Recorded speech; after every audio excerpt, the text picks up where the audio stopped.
Hello friends, good morning.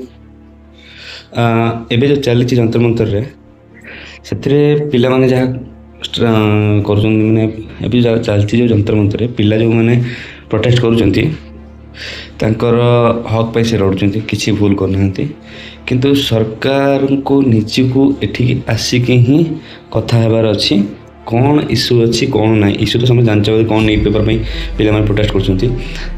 ଯଦି ସରକାର ନିଜେ ଧର୍ମେନ୍ଦ୍ର ପ୍ରଧାନ ଆସିକି ଏଠି ପିଲାଙ୍କ ସହିତ ଆଲୋଚନା କରିବେ ଦେନ୍ କିଛି ତା'ର ଇଏ ହେଇପାରିବ। କିନ୍ତୁ ଯଦି ଧର୍ମେନ୍ଦ୍ର ପ୍ରଧାନ ନ ଆସିଲେ, ଯେଉଁଟାକି ହେବା କଥା ନୁହଁ, ଯଦି ଧର୍ମେନ୍ଦ୍ର ପ୍ରଧାନ ଆସିବେ ଦେନ୍ ୟାର ସଲ୍ୟୁସନ୍ ହେଇପାରିବ।